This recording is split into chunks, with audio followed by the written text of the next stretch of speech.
again!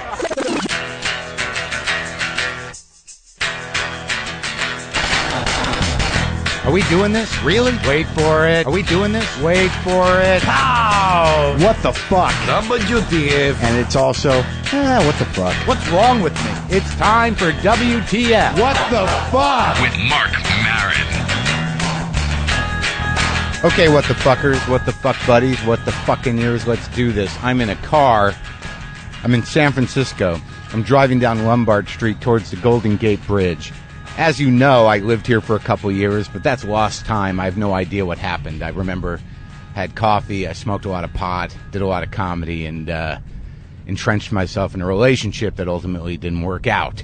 But that's neither here nor there. It's a beautiful day. It's clear. I'm heading towards the Golden Gate Bridge. I have a lot of memories here, but as I said before, they're foggy, but I always like the climate. It's gorgeous. I'm driving to Robin Williams' house to interview him. Now, you guys know, he's probably on the fame scale the biggest interview I've done. I've come in contact with him a few times over the years. We've had a few conversations. I get along with him.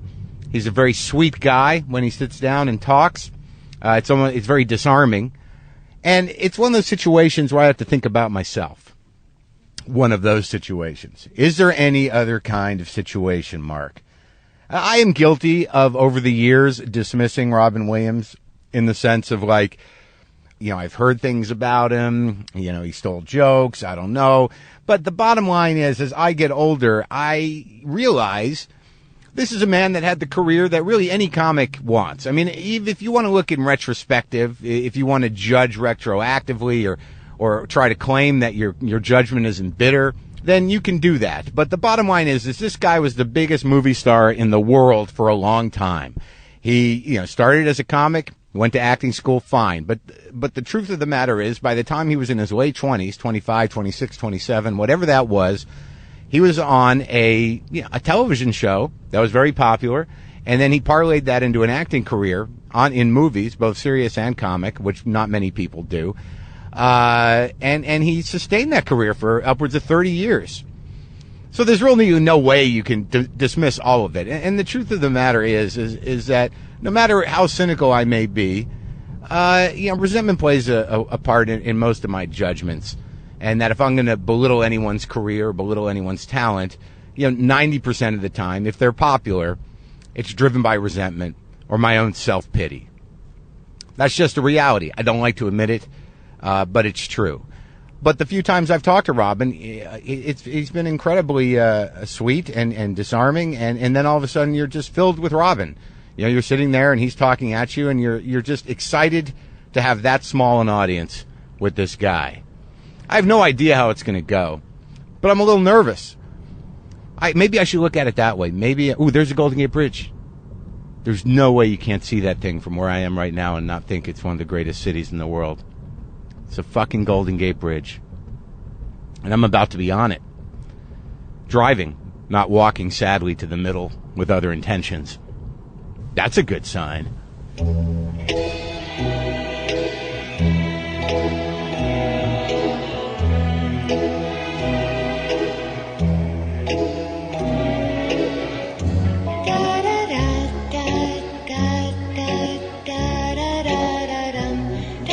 It's old school. It's like a classic stand-up mic I made in that. Hey, welcome back. I think it's going to be all right.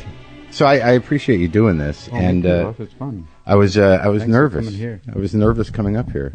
Why? I usually don't get nervous. Why? I don't know why, because we've hung out before, we've talked before, but then at some point in my mind, I'm getting ready to do this, and I'm like, I felt like I was interviewing a former president. I'm going. I never knew. It's going to be like the Williams Maron interviews. These are going to be. This is going to go on for days. What phone call? Exactly. What did I do? It was a blackout. I remember. Was there a prostitute involved? I don't know how long you were drinking for in this little run you took, but I have to assume that driving home had to be an inspiration to stop. I only drove drunk, but then I remember once. And then one time I woke up the next morning and go, oh, where's my car? And it turned out the bartender had driven me home. He was a sweet guy, and he drove me home. And the next day I couldn't find the car, and I thought, oh my God, my car's been stolen. And they actually, no, they parked it for me in a safe parking lot. So It's nice when people take care of you when you're that loaded. It's the benefit of celebrity, I guess. Yeah. Take Marc home. I gotta sit in McConaughey, right? What? I guess, no, I can do this. I walked home one time from a bar in Toronto, and I woke up the next morning. To here? No. Yeah, that's a really great blackout. I was 2 months walking. And I woke up the next morning with a mitten, and I went, oh my God, this is a child's mitten. Oh no. And then the worst thought is the next morning, That's the man. and it turned out a waitress had given me she had tiny hands, and she'd given me her mitten because I'd lost a glove, but that's the worst thing when you wake up going, what's this? There's a road flare. Oh yeah, or your car has got blood and hair on the fender. Yeah, and you realize, is that human? No, it's rabbit blood. Oh, thank God. So I was doing some poking around, because there's a part of my comedy career that where I spent time at the Comedy Store, and you were this myth there at that time. Oh, totally. And I started looking at stuff, and I talk to a lot of younger comics now, and their history of comedy really starts at Mr. Show, or maybe 10 years ago. And when you mention Robin Williams or Pryor or Kennison or anybody, they're like, yeah, I don't know. I don't know. That was the crazy times, because Sam, Sam's first night up was just, I remember seeing, who's the guy screaming? Yeah. And supposedly Sam got on because he rescued Mitzi from Argus. Right, it was Argus Hamilton who was strangling her in some sort of drunk frenzy. And then, ow, get away! Yeah. Sam rescued her, and then they put Sam on. My favorite nights were the nights that Pryor was working on Live on Sunset. The first one before he set himself on fire, the first stand-up. And it'd be these weird nights where you just watch him, and then sometimes you get to go on after him. Once in a while, like he would, have people come on stage with him, and then there'd be people in the audience, like Willie Nelson would play music at the end after everyone split, and you'd go, it's like jazz. It's pretty wonderful. But now, did Pryor sort of take you under his wing somehow? He took everybody under his wing, because he had that variety show that he had on, I think it was NBC. It was like, the first show was amazing, because he had this thing, he said, it's pants up here. So he's not wearing, you think he's just got his shirt off, and he goes, look at me, it's Richard Pryor. I'm on TV. I didn't have to give up anything. I'm on NBC live. And then they pan down, and he's a Ken doll. He's got no genitalia. And then after that, they started saying, Richard, you can't do that, And then by the time the last show aired, they said, okay, Richard, he wouldn't, he was kind of angry at them, and they said, okay, just film me doing stand-up. And they said, oh, great. They filmed him for 45 minutes. They had 30 seconds they could use. That was it. Yeah, but it was like, he had, everybody was Mooney, Sandra Bernhardt, like everybody. He just hired all the comics to be like his players in this comedy troupe, and it was pretty wonderful. But it was, I think he just loved hanging out there, and, you'd see him backstage. One night somebody yelled out at him, they said, Richard, do Mudbone. He went, fuck you! You do it! You know it better than me. And he did a piece one night that was the most beautiful piece I'd ever seen him do. He did a piece about God coming back to Earth to pick up his kid. Uh-huh. And he's going, where's my boy? And he had everyone, and they go, you want to tell him? And I went, I don't know. Get the Pope, he'll tell him. I go, where's my son? We killed him. What do you mean? Well, we killed him, but he came back, and then he split. And we haven't seen him. And then Pryor looked around and went, and then God was about, I'm going to destroy him. And then all of a sudden he took a moment and went, all right, that's it. I'm leaving. I'm not coming back. I'm going to leave you love. And if you fuck that up, you're on your own. And he walked off stage, and you can see the entire audience go like, huh? What? He never did it again. But it was a weird kind of like, I just went, the most strangely beautiful piece. And the response of the audience was like, ta-da. That wasn't a character. No, that was just him. I love that kind of shit. It was wonderful. It's like those nights you see when you go on and someone says something so fucking wild and wonderful. And deep. Deep. So deep that even people in the audience are going, that's deep. I don't know how to respond. Yeah, exactly. It's too deep. It was. Yeah, that was one of the questions I was thinking of when I was coming down here, is that, despite whatever problems you had throughout your career, that I never sensed any animosity towards an audience. You can't be angry at them. I mean, I remember one night. You can't. I can't, no. But I can't. I mean, there's times when I've run across hostile audiences.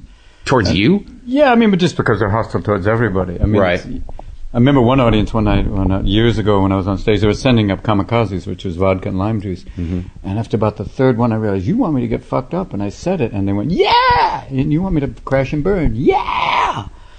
And I was like, oh, fuck. I went, oh, I get it. Did you do it? No, I finally went, good night, because I went, I got to stop, because you really just want to see me pass out, don't you?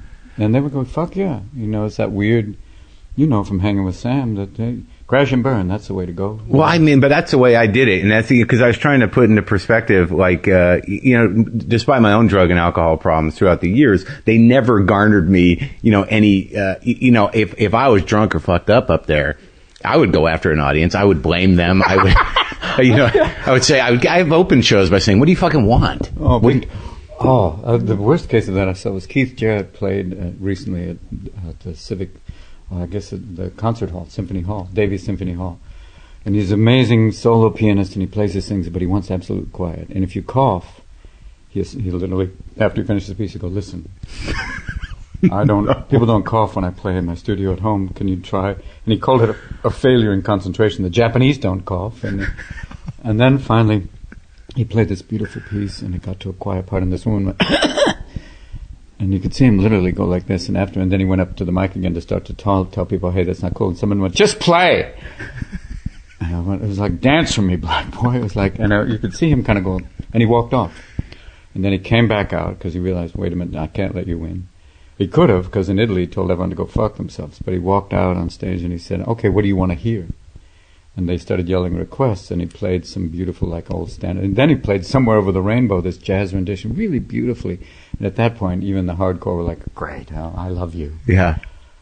And then he did, and he walked off stage, he got the first kind of, and I think the hardcore, the people that are angry going, just play, they split.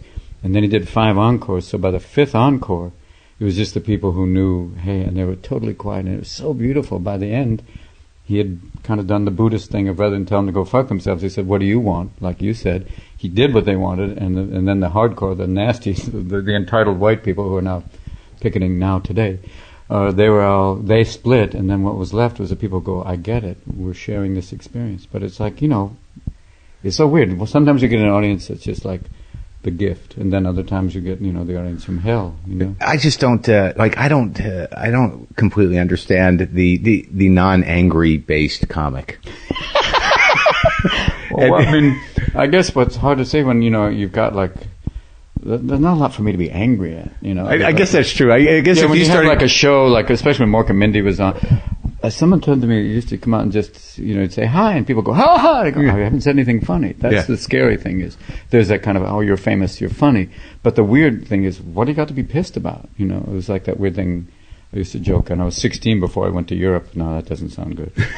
Don't you hate it when you have to walk to a private plane? Right. No, fuck, How many people have problems with their maid? Yeah. Well, one of my houses, it's like when all of a sudden there was the Malibu fires and people are forced to leave their second home. I went, ain't life a bitch? Yeah, right. It's like, I guess that's true.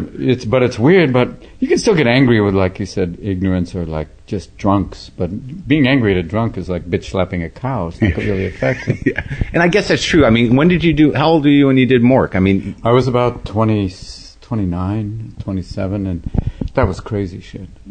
I'd go from, doing the show and then come to do the Comedy Store and then go to the Improv. And then you go hang out at clubs, and then, end up in the hills in some coke dealer's house, Yeah, sure. Angel, it's Robin. Yeah. And then you'd wake up the next morning going, oh, and not wake up, you haven't gone to sleep, and, you're like a vampire on a day pass going, how are you? Yeah, and then you have to go do it again. Mm-hmm. I have no regrets. I met a lot of interesting people, logged a lot of hours, a few pirates that you just like. I mean, you're Robin Williams, and you're in this room with a guy who says he's a gaffer, some guy with an eye patch, and you're waiting for some other guy to bring shit that you don't even know where it came from. And if you're famous, most of the time you get it for free, which is weird. It's like the same thing when you get gift baskets at award shows going, I don't need this stuff, thank you. But a lot of coke dealers go, here, dude. Yeah, we love you. We want to see you die. You want to see you die? I don't want to get you high because it's part of our advertising campaign. I got Robin loaded. Yeah, and they like being connected to you. And it's part of the whole thing of a little dust for you, and then you'll spread the word and other celebrities, and eventually if they get busted, then they could subpoena you. Right. But also they get to hang out with you. Big time. Then and then they realize, Jesus, on coke, you're a boring fuck. You look out the window a lot. Yeah, I do. I do. There's ninjas coming up the wall. Yeah, ninjas, maybe just cops. I mean, yeah. What are you doing? What's that noise? It's a spider. But that Hollywood Hills thing then, I can't even imagine what it was like, because by the time I was there with Sam, I mean, it seemed like the wave was crashing. I mean, he was the most demonic manifestation of that scene. I mean, shit, you were there, you were like... I had to bail him out once. I had to go... I think it was one of the houses, I don't know if you lived there, but one of the houses, he trashed a house and they were going to take him to court, so I ended up paying the cleaning deposit. And another time he did it to a hotel room in New York, and they're about to take him when I ended up saying, okay, I'll cover your hotel bill. But it was weird, that whole kind of, throwing TVs out the window. You're going, this old school. Yeah. This old English rock. But is it necessary? Sing that fucking titty. Yeah. Why are you doing that? Exactly. Shitting on the carpet. Yeah, taking it, what are you doing? Took a dump on your RV. Fuck off. Were you there during it? I was gone when he was doing that. No, I know, because I was there. Yeah, and you were there. There was talk of you. Yeah, he'd gone. Yeah. At that point, I moved back up to Napa. It was like But you'd been clean by then, weren't you? I mean, I had 20 years sober before I relapsed recently, and it was that whole thing about my son being born. It was just like, fuck, I can't do this anymore. It was just... Well, I remember you did material on that about having the kid and having it be like coke and... Yeah, it said, you're awake, you haven't slept, you smell like shit and piss. Well, what the hell do you think happened this time? What brought you out? I mean, what made me relapse? I was up in Alaska in a place... enough said. Yeah, bingo.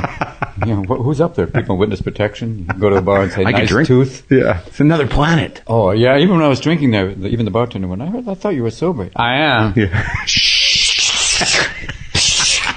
Can you keep it secret? I started drinking like the tiny little bottle of Jack Daniels, like the little ones you get in an airplane. Yeah. And I thought, this is fine. Yeah, it's a small bottle. bottle. A week later, I was hiding them. A big bottle of Jack Daniels, and just like, yeah, it went quick. And it was just being in Alaska. What were you doing up there? This movie called The Big White, and just totally thinking, what am I doing here? This is crazy. And then feeling kind of like isolated, and all of a sudden went, well, there's one cure. And all of a sudden I feel warm after this. And then it was just so fucking quick. Were you publicly drunk? Much? A couple of times, yeah. A couple of times the people had to kind of go, maybe you should go home now. It's nice. It's like, I think you said this once at a cocktail lecture, said that's enough. Yeah, sent me home. Yeah, I was like, what that's do I do? when you know you're fucked up, when your dealer's going, I think you got to stop. You got to go. At least for the day. Yeah, they start talking that shit to you. It's time to you go. got to clean up your act. And then it was 3 years of just denying, and the whole myth that with alcoholics, that vodka doesn't smell till you sweat. Oh yeah, and then you just start acting out, and then until eventually, I was in Cannes at a fundraiser, on stage, just drunk off my ass, and I looked up and I went, "Oh, that's a wall of cameras. This is kind of cool." And I went. At this point, you're going, why don't you just take a shit on the stage, and then people might notice. What are you doing? That's fucking crazy shit. And you're not really the kind of guy where they're like, it's Robin. Yeah, no. At that point, they're going, whoa, this isn't good. Oh, Opie's doing crack. Yeah. Oh, Aunt P. And do you think it was you couldn't really? I mean, I know drinking is just drinking, and the mindset. No, I think it's trying to fill the hole, and it's fear, and you're kind of going, where am I doing in my career? And you start thinking, what would be great at this point? Rehab. But it's the idea of just you bottom out. Yeah, you felt a sort of emptiness and a fear of where you go next. Yeah. Where do you go next, and what am I doing? And rather than kind of go, okay, this will pass, you go, no, it'll pass quicker. But it's so interesting to me that you have these experiences, and I mean, you're an international superstar. I'm shit fades, though. The weird thing is, people say you have an Academy Award. The Academy Award lasted about a week, and then 1 week later, people going, "Hey, Marc." Yeah. Oh God. So you're back, and it's like all that stuff. You still get that? You don't get that anymore. Marc, oh God, yeah. Come on. Once in a while, just because it's on Nickelodeon, or you get people kind of go, "That's the memory bank." It's a show like that is in people's like Keishik memory. Does that bother you? No, I go, it paid for the ranch. It paid for the house. Right. And it was great experiences. I got to meet wonderful people, and it paid a lot of bills and kicked my career way in the ass. Don Herrera said, without that, where the fuck would you be? I would go, you're right. Did he say that recently? No, that was, fuck you.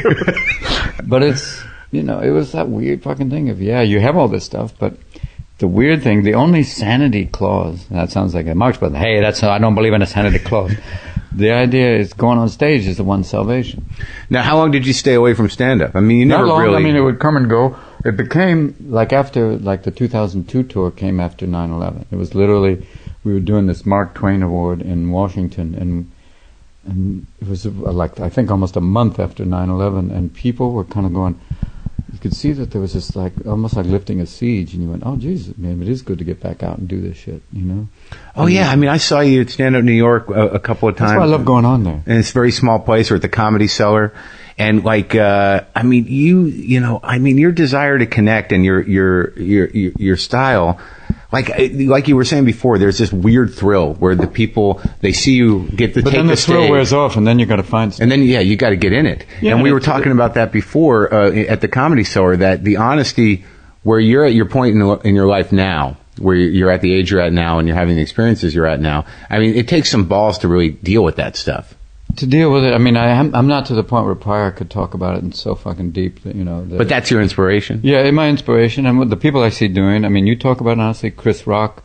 Chris did the most amazing thing recently. He said, it's weird. All of a sudden, if you get a sexual, if you cheat on your wife, everything is a felony, first degree. But that should be like, if you get a blowjob in Georgia from a stewardess, that should just be a misdemeanor. If you fuck a best friend, that's a felony. Yeah. And you go like, have you done this routine for your wife? He went, not yet. Right. But it's that balls about what can you talk about. Isn't it funny? The balls is not relative to transgressing any cultural taboos, but it's like, well, I don't know if she'll take that shit. Big time. Those are the real balls. Like, they really are. When you come home to that, Oh yeah. Even if you've only been dating them 2 months. Big time, and you go, well, can she tolerate that shit? And then you can't pull that thing. It's like, it's my act. It's not your act. I was with you when that happened. That was us. Yes. Yeah. That was me. That thing when you look like you're going down on a girl, that's what you look like. Yeah. Fuck off. Yeah. And it's like, that's the scariest part. It's also people when you do like jokes about famous people or anybody, and then you run into them. Well, Sandler it never forgave me for something. Serious?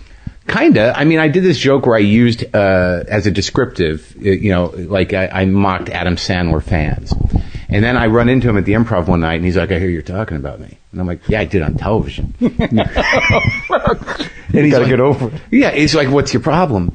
And I'm like, dude, you're a cultural icon. At some point, we can't, you don't get immunity. I'm in no position, like, it's not like I have any cachet. I'm still able to make those kind of mistakes. The liability for me is like, well, you're not in the group.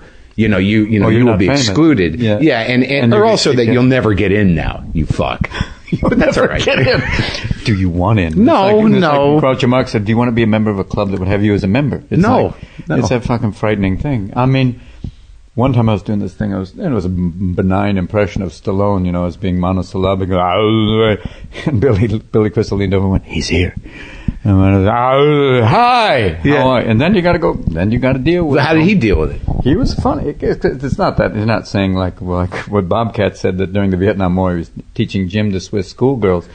That he was a little upset with that, and he said, if you actually attack their character. Yeah, if you attack their character or said, actually go after a real hardcore personal point, then they get like, oh, I'll kill you, you fuck. How do you take it when people it's hard. It hurts, but then you realize, and you, what do you do for a living? I make fun of people. Good luck, thank you. Yeah. It's I guess you have to get Buddhist and say, you're there, dude. Like you said, you're in the mix. When you fuck up, you're in the mix. Like a week ago. I did this thing on Letterman, and I thought, this is pretty benign. I'd just come back from Australia, and he said, how's Australia? I said, Australians are like English rednecks. And cut to, I land in LA, and they said, the Prime Minister of Australia was offended by the remark. He basically said, perhaps Mr. Williams should spend some time in Alabama before he calls someone a redneck, which triggered the governor of Alabama to call the Prime Minister of Australia and said, people in Alabama are decent, hardworking people. In other words, we're not rednecks either. Now he's campaigning against Australia to get now then I have to have a linguist. Yeah. They go, no, you don't ever call us that. Well, g'day, now what are you saying? No. And it was just weird to go, oh, wow, I pissed off a prime minister. That's this weird thing. But then it was like, then I went on Australian radio going, I was talking linguistically. If you combine an English accent and a good old boy, you get this. If you go, hello, good to see you, and hey, how are you? You get, hi, g'day, y'all. And it's just weird. That was the joke? The joke was, I didn't even say that joke. That was the joke I did. That wasn't spin? You were trying to... I didn't. I was trying to spin it back. So I don't get, land in Australia and get a cavity search. Hi, Robin, step back here. Don't be afraid. We're putting on an oven mitt. When I talked to, it's very coincidental, but I actually had Steve Pearl in my hotel room yesterday. Fucking A, he said that he's been so wonderful to see him back here and so sane again. And he really funny as shit, because he got so dark when he lived in L.A. I know, and that's how I knew him. That's when I met him. You knew him in the dark Steven. Well, that's what's the anti-Steven. And now he's still fucking hilariously funny, but it's like he's got a girlfriend and he's up here and he's away happy. He's away from the black hole. Yeah.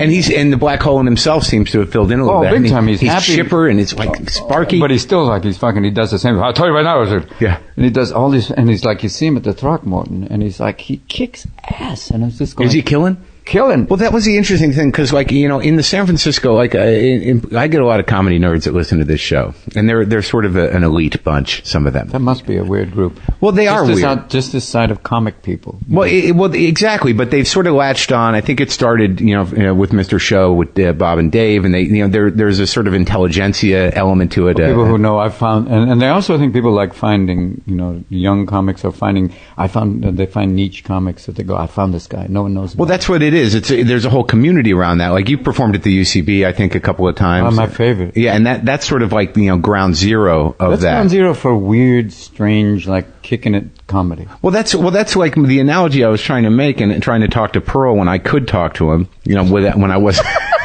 When I wasn't being, you were swimming upstream, when being bombarded with the history of civilization in small fragments, was that, you know, San Francisco, I guess in the late 70s and early 80s, when you guys were here, really defined a type of comedy, and I don't think people really talk about it that much. And I think that you and Pearl were sort of at the center of what became a riff style. A lot of people. There was him, Pearl. There was Paula Poundstone. There was all these weird Whitney Brown, or now as he says, the Whitney Brown.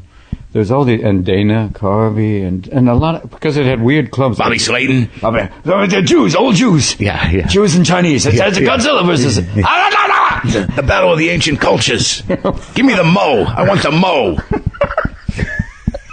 Well, you got to think the clubs, you know, kind of brought that out, like the Holy City Zoo, which is a weird kind of wine bar next to a hardcore rock and roll bar, or the other cafe located near.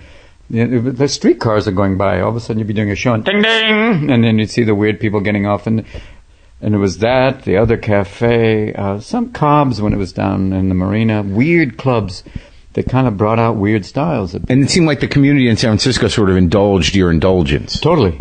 They were. You can't do it anywhere else. No, I mean, I think you're right. It was an eclectic mix, you know, and allowed, you know, like weird comedy, like Freaky Ralph, who eventually set himself on fire.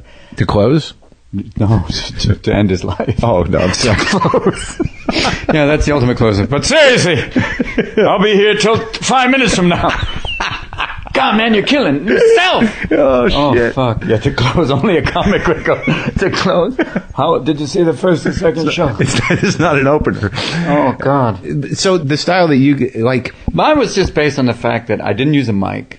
Because if you want mic, if I can go off mic, and also wading into these clubs is the only way to kind of, you know, wade. If people started heckling, you just wade over into the audience and kind of go in near their table or move away from them and use the other side of the room and fuck the loud people over here and the drunks at the bar. So you from the beginning, right? And just playing off of shit that was going on, or just trying to go, okay, what's coming in with some ideas, but not like, good evening, ladies and gentlemen.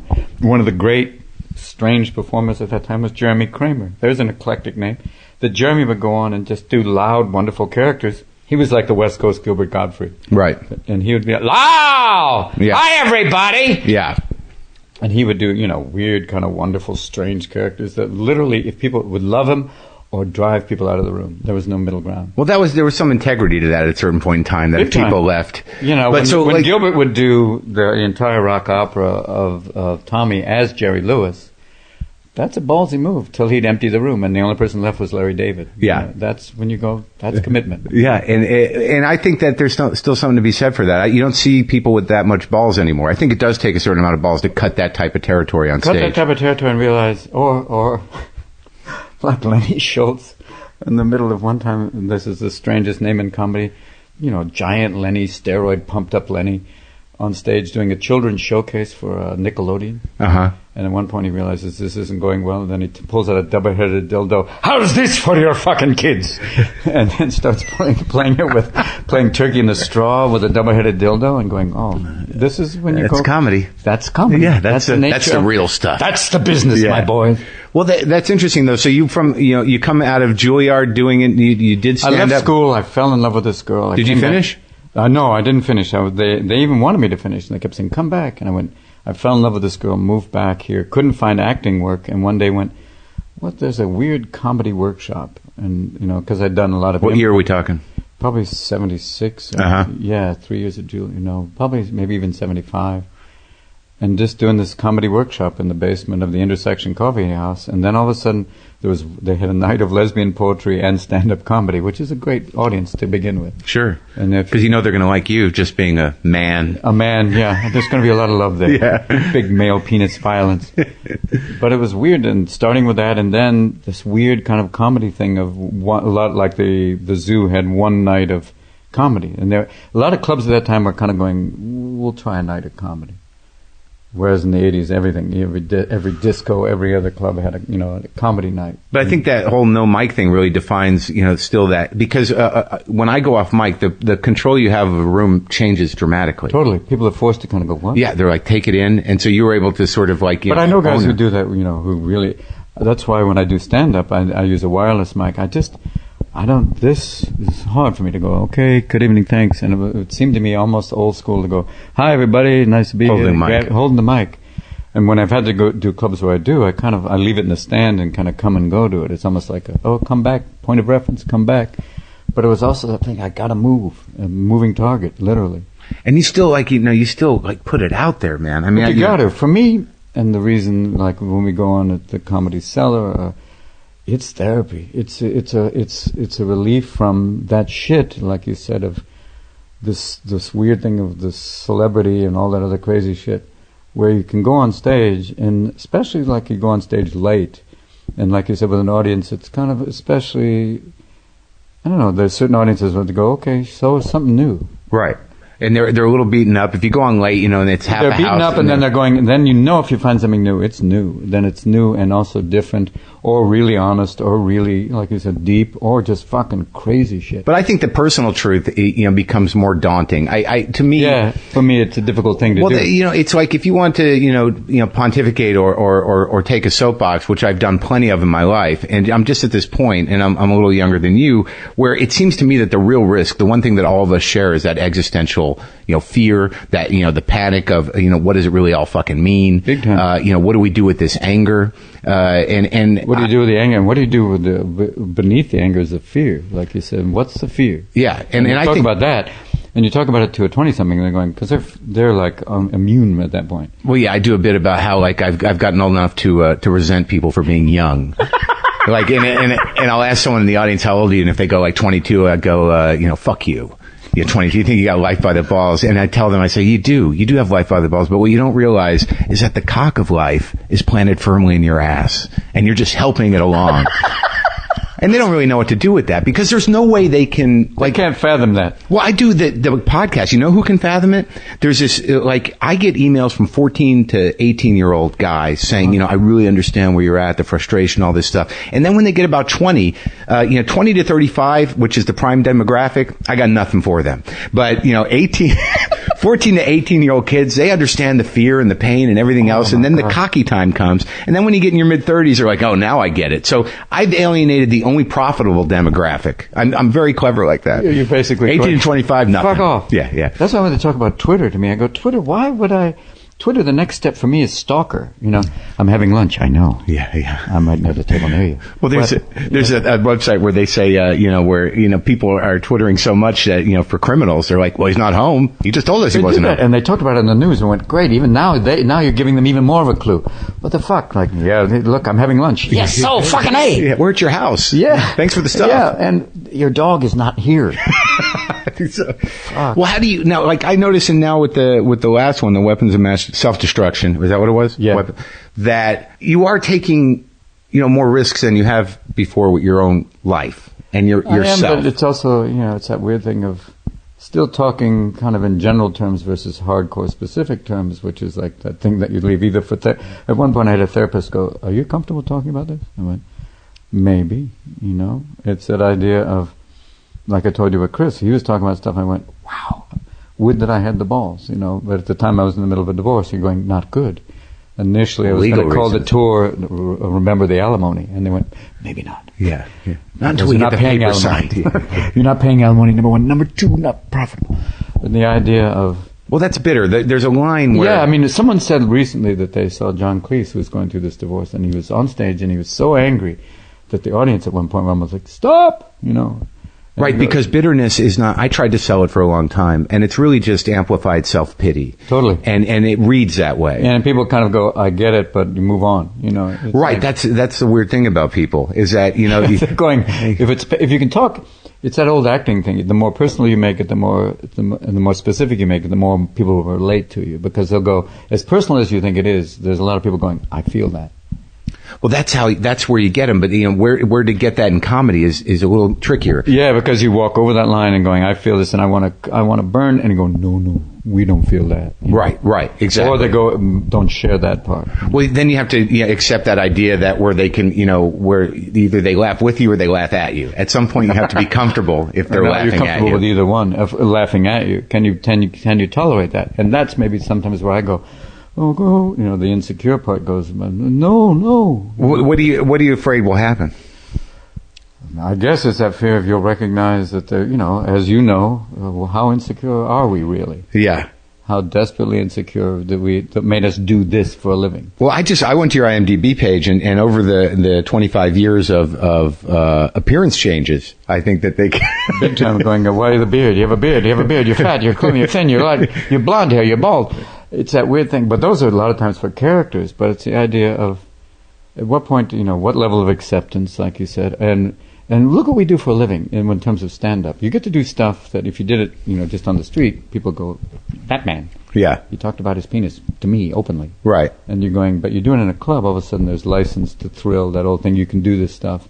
But, like you said, the line, stepping over and back over the line of like, what are you going to find out? You're going to find out that, you're this weird, insecure guy who does this and looking like Lenny Bruce said, for love. Going, do you love me? Yeah. Temporarily? Yeah. Kind of? Yeah. And then, and can you put that at risk going, I don't care if you love me, I got to say this shit.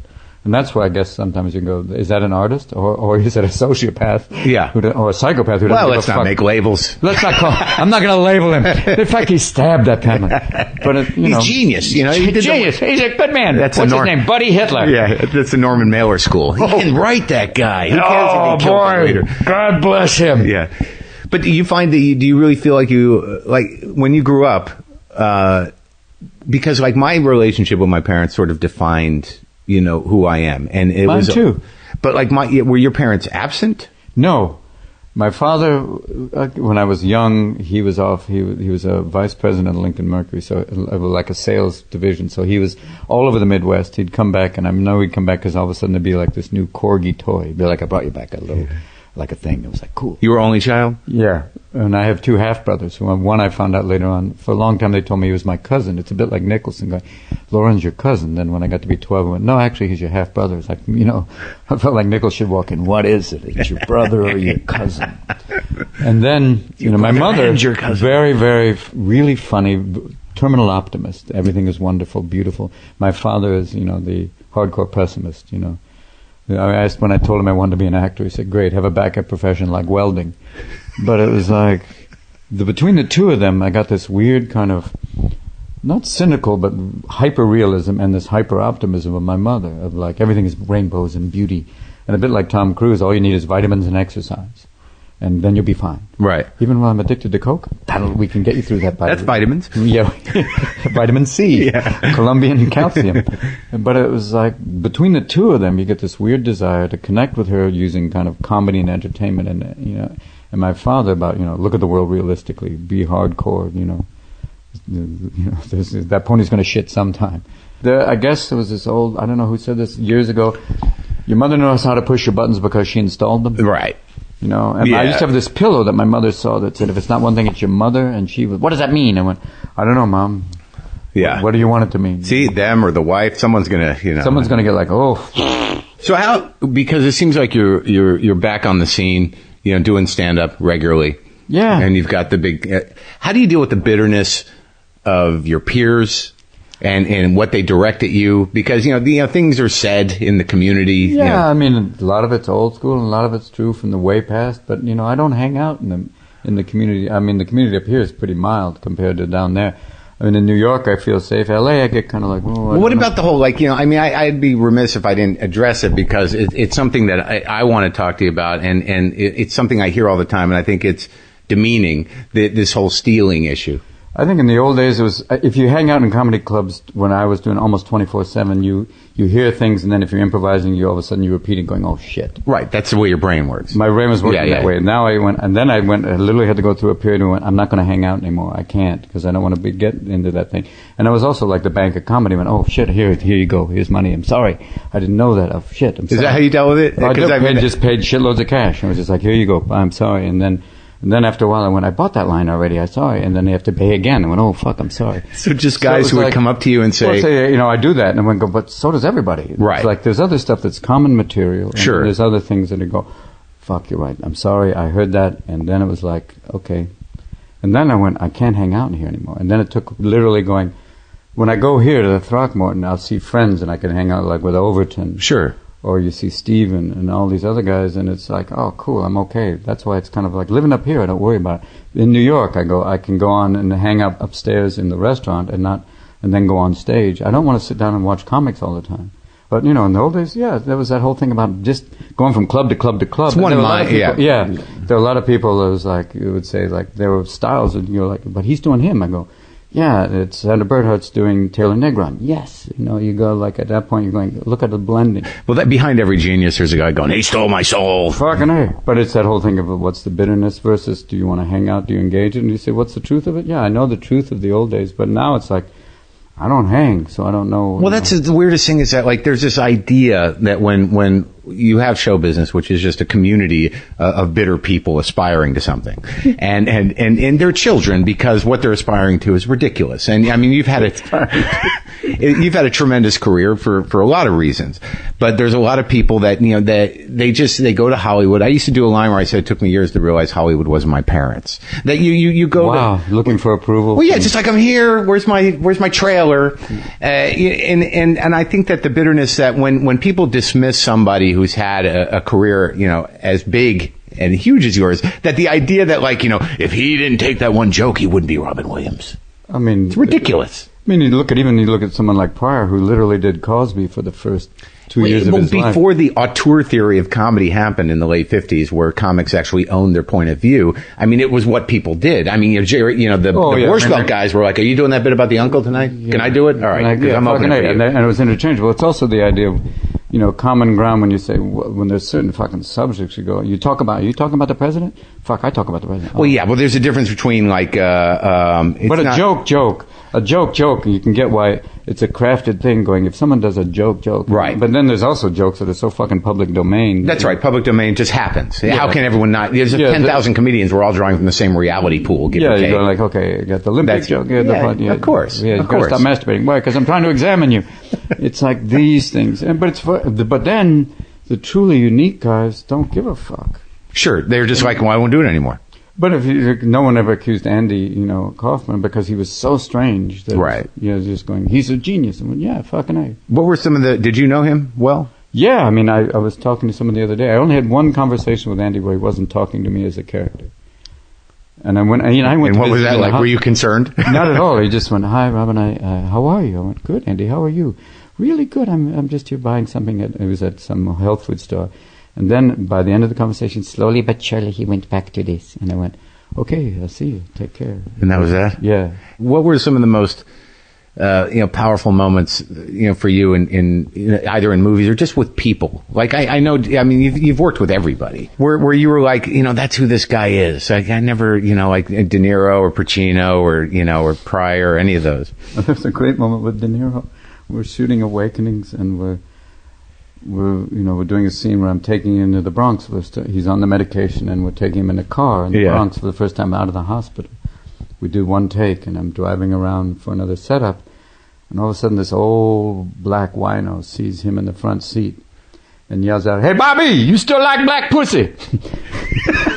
And then all of a sudden we give him rolling, and he's just like, he's laughing so hard that it's just like, oh my God. My other favorite moment is with Jeff Bridges. We're shooting a scene and something screws up, and he says to me, "It's okay, it's a gift. If something screws up, it's like the idea that it's a gift. Don't be afraid of it, It's like that idea of every time when you're making a movie, that forces you to make something special that you didn't plan. To get it real. Yeah, so real, but also, you're in that moment. and you're forced to deal with it together with the other actor. And with him, it was a blast because you're like, you're playing off of someone who's so good. That's why when he won finally, it was like, dude, Oh yeah, I mean, it's high time. He deserved it so many other big times. time. He's one of those guys who's just like cranking away, doing great work, and finally went, no, take anything off the top shelf. Yeah. The bottom line for me with comics, and like you said, about the bitterness or whatever, you just realize it's the world, and you also start to realize, I know it's out there, but I still enjoy doing this. I still enjoy performing, and, say what you say, it's all right. Does it kind of sting sometimes? Fuck yeah, but it's also, I still love doing this. I'm not going to stop, because all of a sudden you're going, you fucking hack. I may be, but I love doing it. I like, and I occasionally I'll find something and I'll go, I think it's good. And I'm getting more, like when you see, like you said, you go through your bitter phase and you come out the other side and you go, I just want to talk about this shit. Yeah. The thing is like about all that, how people define comics and their bitterness, the consistency that you have to light up a fucking room. But just to go on and just to try to light it up. And people are just sitting there waiting, when's Robin going to, open it up? And then, you always deliver. Is that something for me, it's a fun thing to say, open it up is the idea. That's the operative word to say, if that's what you're looking for, to find that moment where you can, like, you get it. And then when you don't get to open up, it's a bit like, okay, didn't get that moment tonight, but maybe you will. It's like open field running for a running back. Well, all of a sudden there's the whole, they broke through, and then you can do it. And you found it. I've seen you do that too, where you look and you got an idea. I think it's the idea of why do we do it? Because it's there, but it's also that same desire that started off going, love me, but now it's into something, I'm okay, I'm going to still do it. The one thing I'm trying to get rid of is it starts with love me, and then I'm like, do you still love me now?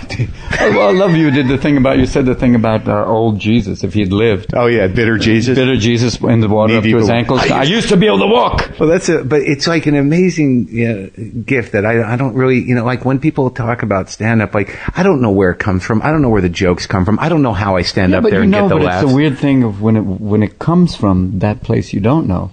When you find a new thing, isn't it a bit like it's like a high in like an endorphin, what the fuck moment? Well, yeah, I think that I do what you do, and to some degree is that, like, a lot of times I just have ideas and I'll start talking about them on stage and wait and hope something's delivered. You're literally cornering yourself in a situation in front of people that you have to be funny to get out of this. Yeah, and you're saying, okay, I'm going to go on stage and I'm going to find it because you're going to help me find this. Right. And if I feel comfortable, and you're going to empower me to break through. Right. And if it's an intelligent audience, you're going to help me. And if you're a drunken late night fucking bridge and tunnel crowd, I'm going to beat my brains out, and you're going to end up doing a dick joke. That's right. Yeah, that's right. But it's the idea of you're hoping for that moment of, you're going to help me through this. And that's the moment. And then you just hope, like, I hope I can repeat that moment. Big time. I can put that magic in the bottle.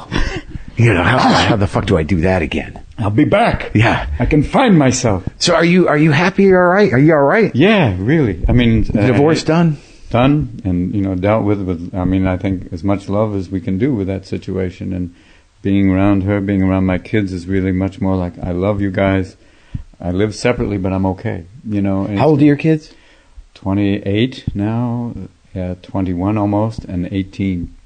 So they're old enough to understand. Oh, way, way old enough. And also to know that they're going, you seem better. I mean, like they seem, because I'm not like, hey, it's difficult for them, but they're all like, they've dealt with it. I used to do a bit where I'd say, I never recovered from my parents' divorce. I was 35. But it must be, it must be very hard because, the whole idea of the unit. Yeah. The unit is now two separate units. But if you guys if there's not hostility and it's done, it's done. No. That is pretty amazing on that level. And you have someone new in your life. Yeah, a wonderful person, and living here in this, this place. And I'm, pretty much like, okay, it's a different game, The idea of going back out on the road right away, no, I'm all right now. How's the heart? The heart's good. The new valve, the cow valve, which sounds like a Chris Walken routine. More cow valve, but it's like, it's working. And as someone said, I was talking to somebody saying, like, you realize that you've had so many second chances with, number one, the alcoholism, coming out of that, and then the heart surgery and divorce and all these different things going, There's a lot to talk about, my friend. And Yeah. And you come out the other side going, what's to be angry about? You're alive, fucker. Right. You know? There was that, because I heard you talk about it on Kimmel Show or something, that, because I noticed it with Letterman too, is that after his surgery, the vulnerability. Oh, he leaned over to me at one point when we're... Who, Kimmel or Letterman? No, Letterman leaned over and said, "Do you find yourself getting really emotional after this surgery?" And I started to go, yeah. I started to cry. Did you? And he said, "We're back." And I went, "Oh, fuck, I'm not going to break down. I'm not going to pour a Barbara Walters." But it is, I think, you get more emotional because literally they've cracked the armor. You know, you've all of a sudden, guys are like, "Fuck you, man, I'm armored up." And in the moment, you just feel you open, and it's like literally you are, you have this scar here that they opened your ass up and literally to the world, went inside, fixed the box, and then sealed you back up again and said, "You're back." It's wild that box really is connected to that the heart is really the heart. Huge. And to that, and how men, I don't know if women protect it as much because they have the fun pillows, but it's the idea of guys will be like, you'll see a guy toughen up like that, why they like that. The typical body language of when the guys get tense is like, you fucking me. They suddenly tighten up here and tighten up and hackles on the neck. Right. And then when they cracked that open, did it stay with you? I mean, you are conscious of it? Yeah, you're very conscious because there's wires and shit. And you're literally like, you're so vulnerable in a weird way. And the drugs they give you are so powerful that you wake up going, where am I? Cleveland. Why? Yeah. Heart surgery. Oh, fuck yeah. The drug they gave me for the surgery was the drug that Michael was using to sleep on. Right. Michael Jackson was taking propofol as basically for sleeping, and one doctor described this. He said it's like taking propofol for sleep disorder is like doing chemotherapy because you're tired of shaving your head. It is so fucking insanely powerful drug that it's designed for surgery. Right. And the fact that somebody was administering, even though it was a doctor, said you're administering basically the most powerful anesthesia there is.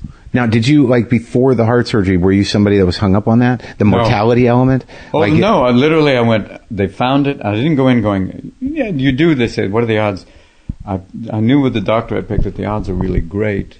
He'd done 4,000 surgeries. All of them have gone well. I didn't know the after surgeries, but the idea of dying under the knife with a valve replacement is really small.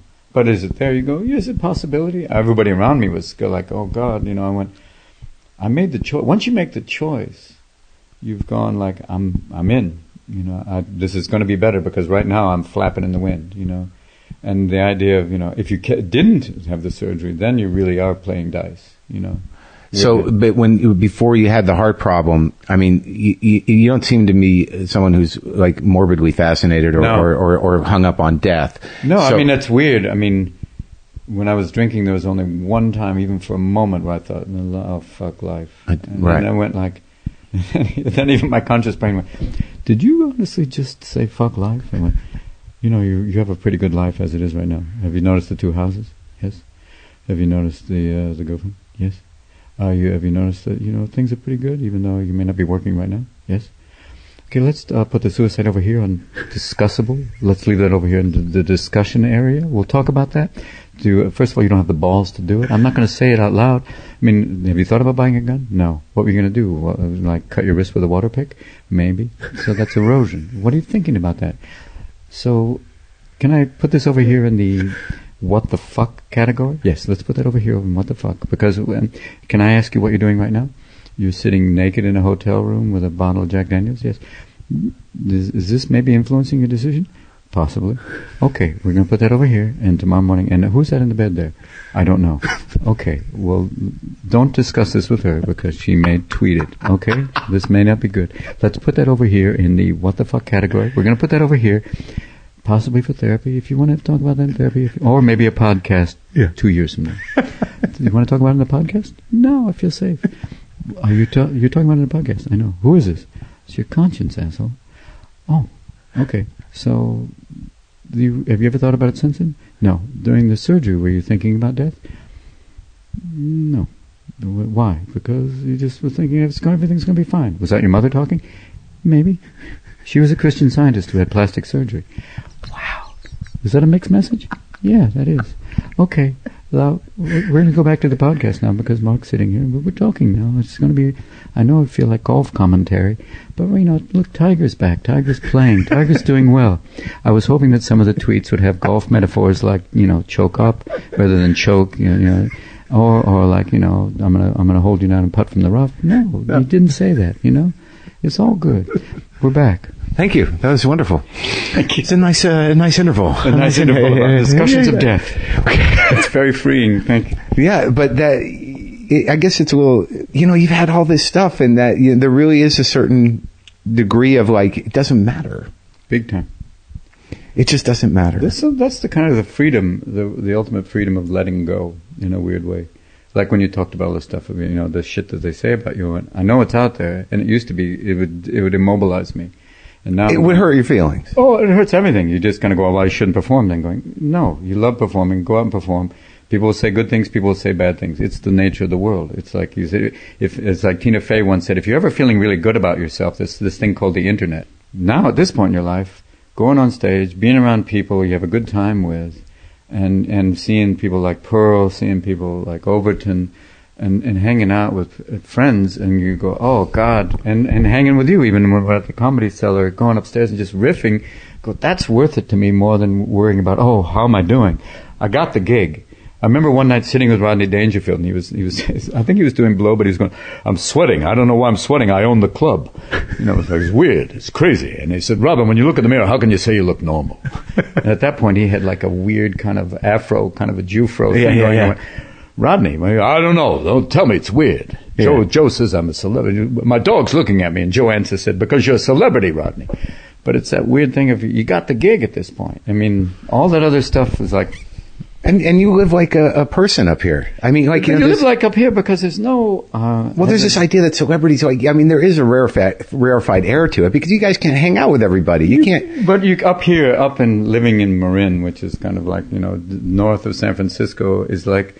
The idea, if there's a paparazzi here, there's one, and I don't know where he is, and he's probably wandering around. But it's not ostentatious, it's comfortable, It's comfortable. That's basically life right now. It's the idea of, this is it. I don't need to live, I can't. I don't do well in L.A. if I was living in a gated community. Yeah. Even though this is down a little hill, but all these people, they got neighbors and they got kids and they run around, and it's okay. It's like when you go to New York, the moment you walk on the streets in New York, you get good, you get bad. Hey, you suck. I love you. Hey, fuck off. I ain't opened the door for you. Fuck you. That's the idea of, where do you live now? Yeah, me? Yeah. I live up in Highland Park. I live in a small 2-bedroom cabin-like house overlooking the barrio of East L.A. Oh, my God.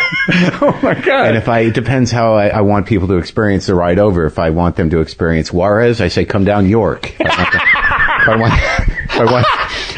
I want them to experience just the upper middle class. That's for me. It was like when I come to L.A., I had a friend who said, you don't know L.A. except for Beverly Hills and Bel Air. All of a sudden, you go down Lower Melrose and you get into this other area. It's fucking A, dude. Yeah, it's all That's there. where I found this bike shop. I went, this is my shop. Yeah. Single speed. What is that about the bike thing? How much time you spend in France a year? I haven't been there since Lance quit, so it's been a while, and since they trashed Floyd, so I haven't been back. But I've gone to... Oh, you don't have a house over there or anything? No, never. You're not doing the Belzer? No, the Belzer. He's out there. Zul. Yeah. That's a weird thing. To live in France, I don't think I could. I like visiting there. Belzer, R. Crumb, and Johnny Depp. That's the expatriate community over there. That's a great my dinner with. Yeah, I'll say. Fucking A. Well, I thank you for the time. I'm glad you're feeling well. Me too, boss, and thanks for coming here. Thanks for making it easier than having to, where are you going? There's a hotel in the city. No. Yeah. Mr. Man, yes, we are here. Mr. Marc in the lobby for you. He said, come on now. That's what I thought, thank God this was organized. I didn't want to have like a, King of Comedy moment where I'm in your house. It's like, he's touching everything. Yeah.